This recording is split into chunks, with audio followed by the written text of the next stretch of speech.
The history books will tell a familiar story. They will say foreign forces moved into Caracas to restore order. They will say it was about democracy, corruption, and oil. They will show images of a collapsing regime, political speeches, and tanks rolling through the streets. But while the world focused on what was happening on television, a far more important battle may have been playing out somewhere else entirely. Not in the streets, not in government buildings, but on the blockchain. Because behind the chaos, behind the sanctions and the headlines, there is a rumor that refuses to die. A rumor that intelligence analysts, crypto researchers, and geopolitical strategists are quietly obsessed with. The claim is simple but explosive: that Venezuela may have secretly accumulated one of the largest Bitcoin reserves on the planet. Potentially as much as 600,000 Bitcoin. At today's prices, that would be worth tens of billions of dollars. Enough to rival the largest whales in existence. Enough to shift global markets. Enough to turn a failed state into a financial superpower overnight. And if that stash exists, the real question is no longer whether Venezuela has it. The real question is who ends up controlling it next. Because if those private keys fall into the hands of the United States government, this is no longer just a crypto story. It becomes a national security event. Today on Web3 Verse, we are diving deep into the mystery of Venezuela's alleged Bitcoin reserve. We are going to explore how a sanctioned regime could have built a massive crypto war chest, why there is almost no on-chain evidence, and what happens to Bitcoin, to markets, and to your portfolio if a government suddenly gains control of a meaningful chunk of total supply. Before we begin, a quick disclaimer. This content is not financial advice. It is educational analysis designed to help you understand the geopolitical forces shaping digital assets today. Now let's start with Venezuela itself. For more than a decade, Venezuela has been one of the most extreme economic experiments in modern history. Hyperinflation destroyed the bolivar. Savings were wiped out. Basic goods disappeared. At the same time, US and international sanctions effectively cut the country off from the global financial system. When you cannot use SWIFT, when your accounts are frozen, and when correspondent banks refuse to touch your money, you have two choices. You either stop trading altogether or you find an alternative system. Venezuela chose the second option. Most people remember the Petro, the state-backed cryptocurrency launched in 2018. It was marketed as an oil-backed digital currency designed to bypass sanctions. In reality, it was centralized, opaque, and widely distrusted. Adoption was forced, liquidity was thin, and confidence never materialized. By the mid-2020s, the Petro quietly faded into irrelevance. But while the public experiment failed, something far more important was happening beneath the surface. Crypto was being used not as a marketing gimmick but as infrastructure. Stable coins, especially USDT, became a lifeline for oil sales, imports, and capital flows. Reports suggest that by 2024, a large percentage of Venezuela's oil exports were being settled in stablecoins rather than dollars. That is where the story begins to get interesting. Stablecoins solve one problem, but they introduce another. They can be frozen. And in fact, they were. In early 2026, Tether reportedly froze over $180 million linked to Venezuelan oil transactions. If you are a sanctioned government watching that happen, the lesson is obvious. You do not want to store long-term wealth in something that can be shut down with an email. Bitcoin, unlike stablecoins, does not have an issuer. It does not have a freeze function. It does not respond to court orders.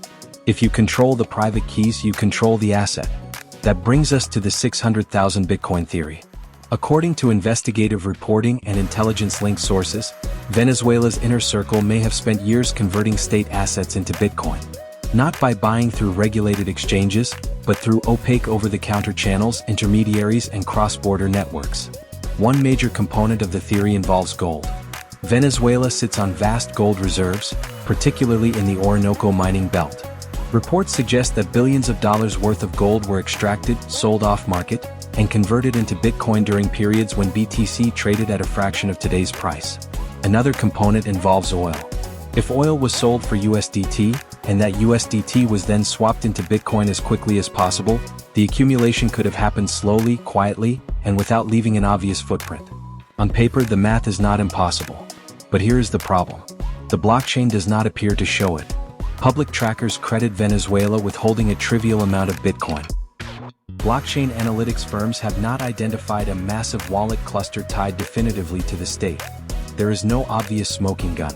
So does that mean the theory is false? Not necessarily. It may simply mean the storage strategy was sophisticated. Analysts believe that if such a reserve exists, it would not be held in a single wallet or even a single set of wallets. It would be fragmented, passed through mixers, held by proxies, and distributed across multiple jurisdictions. The goal would not be transparency. The goal would be survival. Mining adds another layer to this story. In 2024, Venezuelan authorities launched a sweeping crackdown on private Bitcoin mining, seizing thousands of ASIC machines. Officially, this was about protecting the power grid. Unofficially, it raised a far more troubling question. If a cash-starved government confiscates industrial-scale mining equipment, what do they do with it? Do they destroy it, or do they quietly redeploy it and keep the rewards? This is how the idea of a shadow reserve emerged. A decentralized, nearly invisible accumulation of Bitcoin that no single seizure or sanction could touch. Now let's move to the next phase of the story. Assume for a moment that this Bitcoin exists, and assume political power shifts. Can a foreign government actually seize it? This is where theory meets reality. You can seize buildings. You can seize servers. You can seize hardware wallets. But without the seed phrases, none of that matters. Bitcoin does not care who controls the territory. It only cares who controls the keys. History is full of examples where authorities obtained the hardware but lost the funds forever. Devices thrown away. Passwords forgotten. Keys split among multiple parties who never cooperate. In Venezuela's case, the keys are unlikely to be held by a single individual. They may be distributed among loyalists, intermediaries, or foreign custodians. Some may already be lost. Others may be inaccessible by design. Even US officials have publicly admitted that seizing such assets is uncertain at best. But let's explore the scenario where the impossible happens. The keys are recovered. Deals are made. Access is obtained. As of now, the United States already controls hundreds of thousands of Bitcoin from past seizures. If it were to acquire another 600,000, it would become one of the largest holders in existence. And policy has changed. In previous cycles, seized Bitcoin was auctioned off. That is no longer the case. The current approach is to hold. To treat Bitcoin as a strategic asset rather than a liquidated one. If that many coins are locked away indefinitely, the market impact would be enormous. We are talking about a meaningful percentage of supply removed from circulation at a time when ETFs, corporations, and sovereign entities are competing for exposure. But the implications go far beyond price. Geopolitically, this would send shockwaves. Other nations are already exploring crypto as a way to reduce reliance on the dollar. If one country ends up dominating Bitcoin reserves, the asset's role as neutral money comes into question. There is also a moral dimension that cannot be ignored. If these assets were built using a nation's resources during a period of extreme suffering, who do they really belong to? And who should decide their fate? History shows that asset recovery is slow, political, and often deeply unfair. Which brings us to the final takeaway. Whether the 600,000 Bitcoin stash is real or exaggerated, the fact that this debate exists tells us something important. Bitcoin is no longer a fringe asset. It is no longer just a trade. It is now embedded in geopolitics, sanctions, and state power. If the keys are lost, those coins are effectively burned, making Bitcoin scarcer forever. If the keys are recovered, a single government gains unprecedented influence over the market. Either way, this marks the end of Bitcoin's adolescence. If you hold Bitcoin today, you are not just speculating on price. You are watching the birth of a new financial weapon, one that governments can no longer afford to ignore. This is not just Venezuela's story.